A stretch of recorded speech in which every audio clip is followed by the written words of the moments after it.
Welcome to the Word I Heard right here on Emmanuel Mennonite YouTube. It's a special episode that we're doing today. If you'll notice, we're in a different spot. We're in my office, and I wanted us to join together today to talk about something different. We're not going to talk about last week's sermon. We're going to talk about what is going on right now in the Middle East. And we're recording it here on Friday the 13th. I put the T over here. I forgot to move that. Friday the 13th. So it is October 13th, Friday. And we are recording. And I wanted to change gears for just a little bit. And this will be a shorter podcast. But I wanted us to talk about this. And the reason that I wanted to talk about it, Mark, and just if you're listening for the first time, I'm Pastor Derek Hutchison. This is Elder Mark Fisher. We're from Emmanuel Mennonite Church here in La Junta, Colorado. If you don't have a church, 9:30 every Sunday morning. We're at 502 Harriet, I believe. 502 Harriet. So join us on worship if you don't have a church. But I wanted to just speak briefly about what's going on in the Middle East, and now what has seemingly obviously crept into the entire world. The attack by Hamas on Israel, the response by Israel on Gaza, the call for this day of rage all over the world by, I believe it was the former leader of Hamas who called for this day of rage, of demonstrations of violence against Jews, against those in Israel, and all over the world. I see that there was, as I checked the news before we went on air, I see that there was a stabbing of a teacher in France by an individual. I don't know. I don't want to say that he was of Hamas, but definitely of Islam. And I wanted to ask you, And for those of you who are listening for the very first time and not knowing the situation that we find ourselves in here, I came to Emmanuel Mennonite 3 months ago. 3 months ago, not a member of the Mennonite Church USA, not a Mennonite. Came from the Presbyterian denomination, but here in the Mennonite denomination, and especially in the Mennonite faith, I was met with this introduction to the idea of peacemaking, of nonviolence, of pacifism, and whatever other word you want to put with it. And it has made a profound impact on me in studying this, because one of the things that I did obviously was to begin to study this Anabaptist theology. I believe were you raised in the Quaker faith?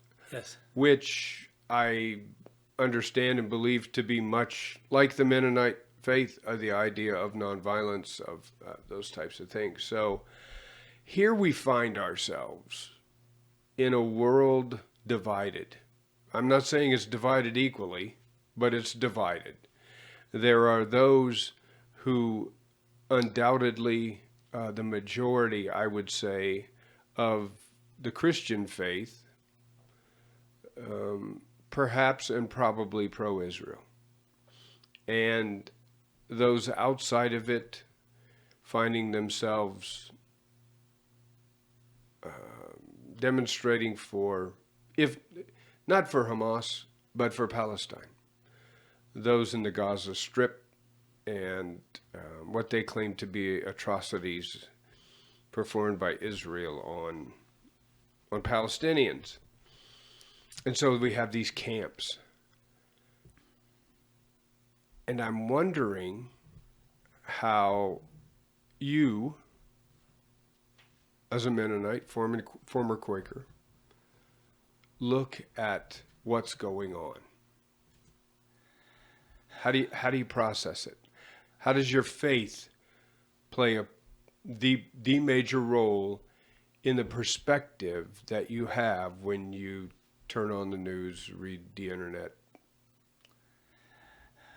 These experiences always rip away a lot of my background. I was raised as a Quaker, raised as a Mennonite, and a group of people that do things that are terrible like this. To me, the only good response is to wipe them out from the face of the earth, and that's not a very good Mennonite or Quaker perspective. But I think the Old Testament, where God commanded his people to annihilate people that were wicked.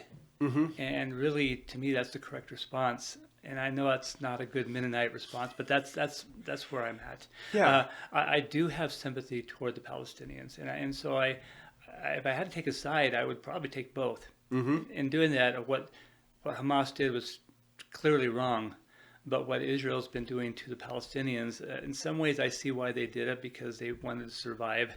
But I think they could have found a way to maybe, to be an independent nation and see how that goes. And so I'm sympathetic toward the Palestinians, but I'm not sympathetic toward Hamas. That's Towards Hamas. What they've done, there's no excuse for. Yes, what was done to the Palestinians was wrong, but what was done to the Israelis was far worse. And that's the thing, is you don't respond with an injustice by a greater injustice, by an atrocity. Right. And what they did, really, I equate Hamas to Hitler and what the Germans did back to the Jews back then. It's not as large in scope yet, but as far as what they did was equally atrocious. And so in World War II, letting Hitler just have a pass and say, okay, well, we'll overlook this, or we will put you in jail, or whatever. What they did was terrible enough that, to me, going to war against the Nazi Germany was justified. Yeah. And now I feel like this is justified. You can't give them a hall pass. You can't say, well, don't do this again. Yeah. So people are calling for peace, and I'm thinking, they've stepped beyond the line. They've blown that line out of the water, and so that's my first thought. And I'm glad you said that, because I would, if I had to sum up my initial feeling, it would be exactly that. I mean, word for word. That's exactly how I feel. And I think what it did was, it made me stop and say, okay, that's how I feel. I know why I feel that way. I know what I'm praying about. I know I want God's peace in the Middle East. And yet it's hard to see that, to have the mind to do that. And then what I asked myself, or what I told myself, was, I don't think I'm going to get to where the Mennonites are. So what I asked myself was, what is it about this faith that this church holds? I'm not talking about just this church, the denomination, that can get them there. That's the question that I ask. What am I missing? What do they have I don't have? That's a terrible way to put it, because I know that's not true. It's not something that you have in your faith that can get you to that idea of pacifism or whatever. It's not something I'm missing, but that was the question in my head. Was what do you see that I don't see? And to be honest, you're not seeing what I'm looking at. And so I'm struggling with this. I'm really struggling with this idea of not wanting to pretend to have this, somehow this faith that this church has, and say, yep, I'm just, I just want everybody to go back to their sides, and we want peace, and I don't want to fake that. And so I'm struggling with trying to find where it is. It can't be just blessed are the peacemakers. Can it? What am I missing? I know there's a question that I have for you somewhere in there, but I don't know what it is. How do we reconcile our desire for peace with desire for revenge and justice? And yes, that's the question. And that's very well put. And that's a hard one because. Well, that's the question I'm asking. So it's your job to fix it, Mark. It's your job. Yeah. That's the question I'm asking. Is there an answer? I don't have it. I think there's an answer, partially. I believe that we can work out peace between the Jews and the Palestinians, because there's victims on both sides, Mm-hmm. and so there's part of the Jewish leadership that's I think has gone astray, but understandably so, wanting to survive. And there's definitely a part of the Palestinian leadership that's gone beyond astray.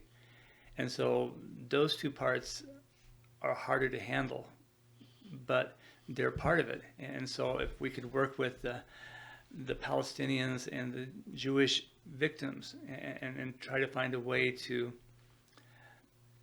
make a solution that both sides can live with, and maybe there are some Palestinian leaders that can be worked with, and so it's maybe seeing who in that group have some common ground with the Jewish leadership.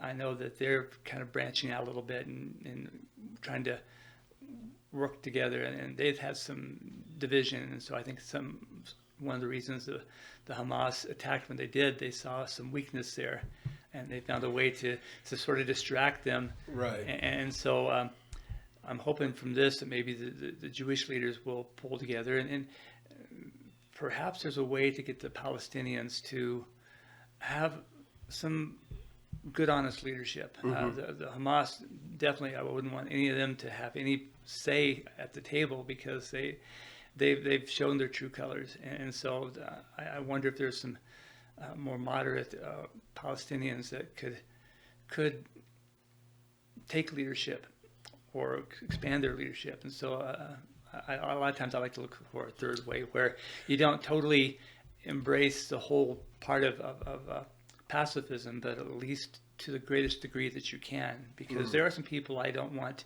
to punish. The Exactly. Palestinians, the people are being punished for what maybe they allowed, but I don't know how much say they had in all this.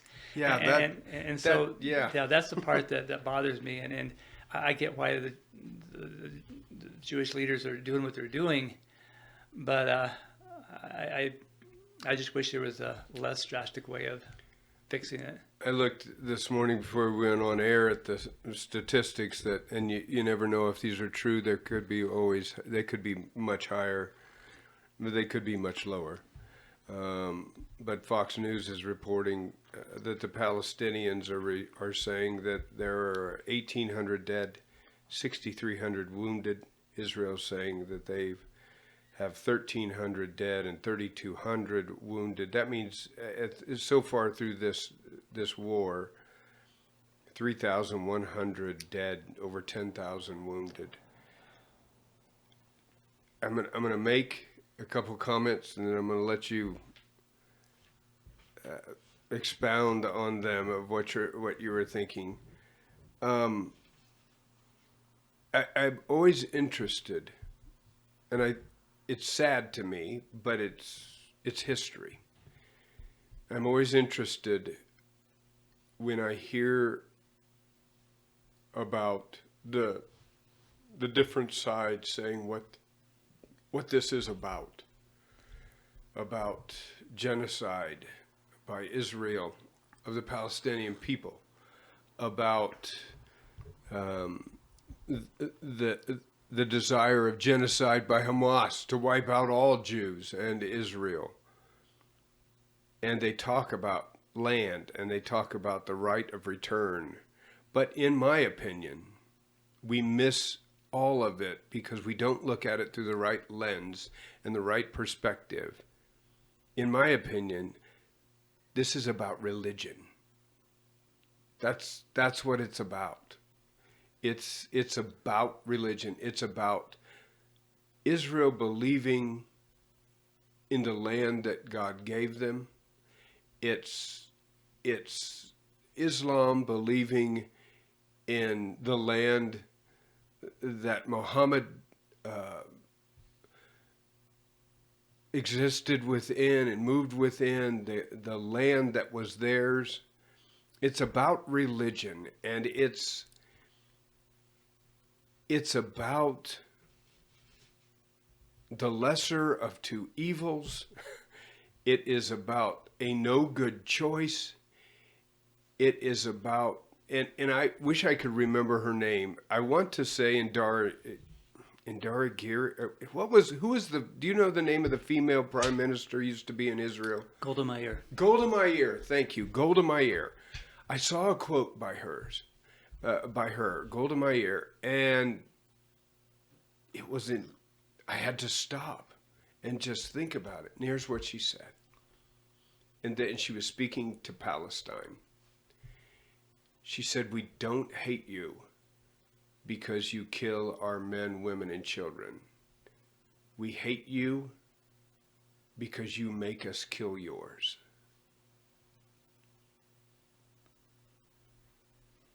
That's the lesser of two evils. I don't know what that is. It shook me. It is the belief of defending your homeland, defending and we're talking about Israel here. I mean, if you were to pick any country in the world, I don't know, 217, I don't know, 192, I don't know how many countries, and say, what is the one that is the most at fraught of being annihilated every single day? The one country completely surrounded by its enemies. It's Israel.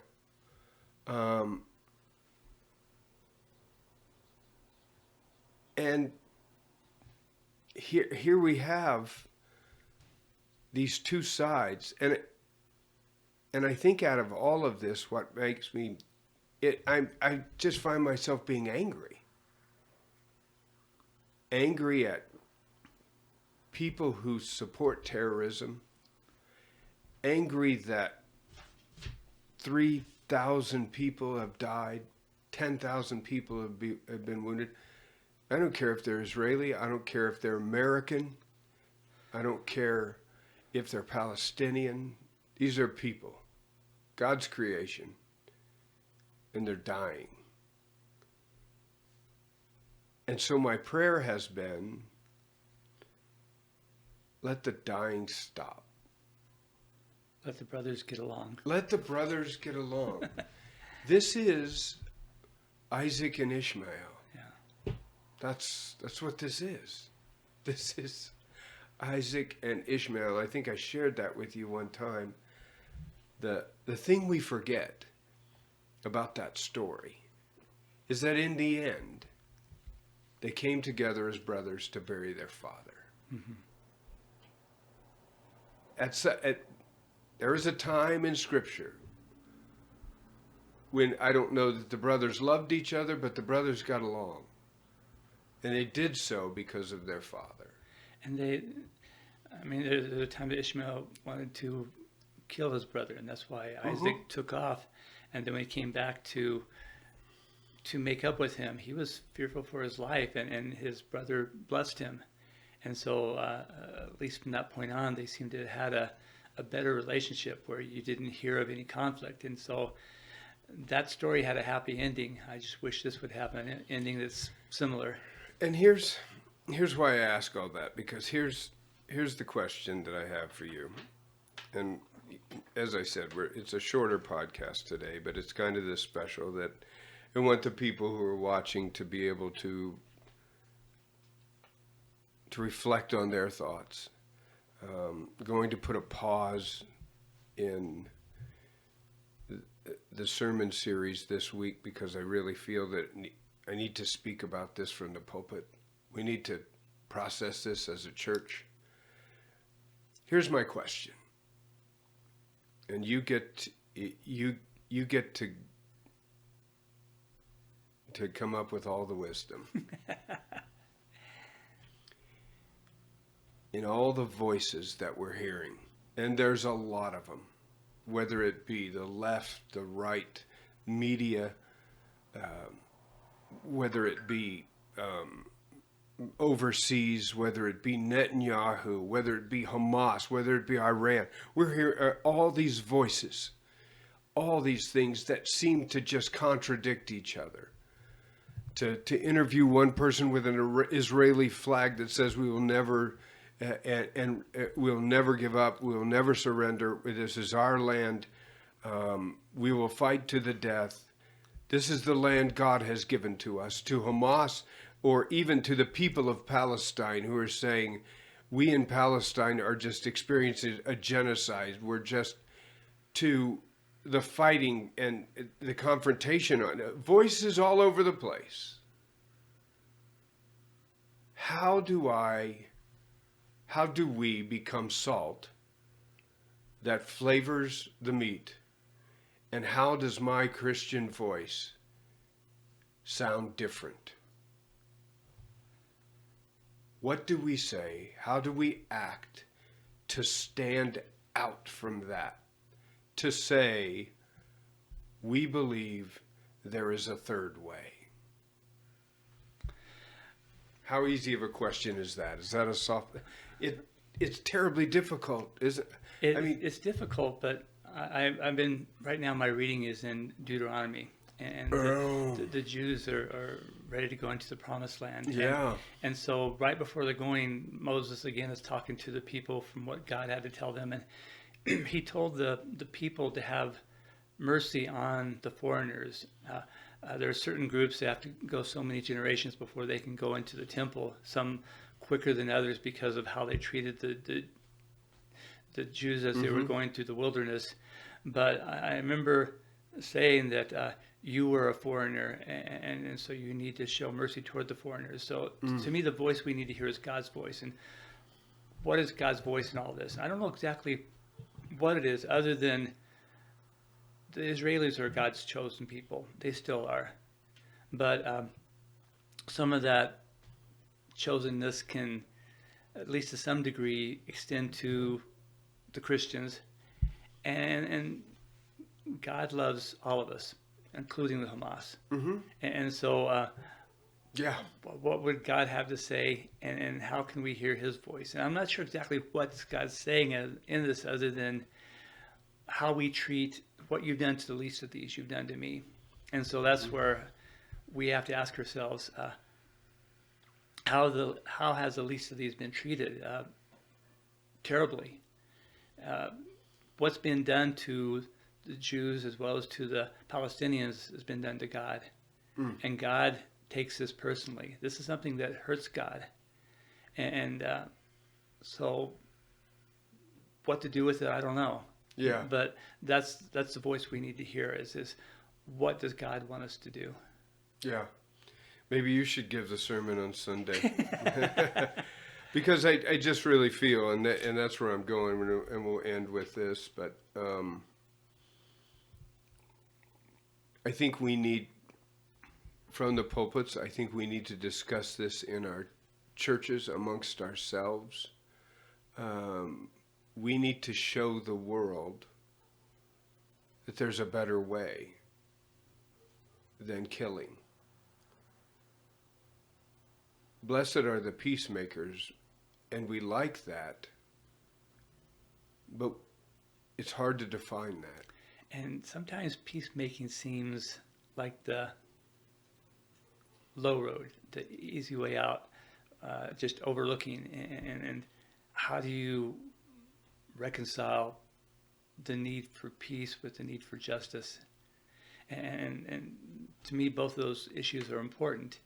And so, I think there's a way we can make some peace, but we need to also find a way to account for what's happened. I think it's interesting. You and I are both in a book study right now, and it just so happens that the chapters that we're getting ready to study as soon as we're done with our podcast here talks about boundaries. And I know that there are a lot of people right now who are looking at what's going on in the world, and their response is, where is your God? Where is your God now? There's a quote, and every week I put on the book study, I put a quote that we read from a couple chapters. And so my encouragement to everybody who's listening, I guess my encouragement to both of us, as we see the horrors of what's going on. It's very easy to see or to think that God is silent, and He is. But there's a quote in our reading this week that says, God's silence is not an indication of His absence. That God is at work, and I have to believe that one of the avenues that He's using has to be us. It has to be us. So we think about what we say and how we react, and what we truly pray about. It's not good enough to pray for peace. We have to add into that our actions of what we say and what we do. So I appreciate you letting us go off the rails for just a week. We won't be here next week.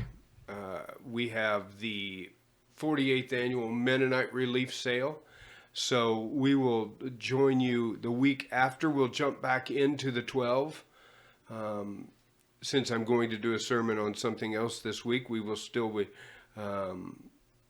we'll be still catching up. But when we come back, we will start this sermon series called the 12, and we'll be talking about Matthew, the tax collector.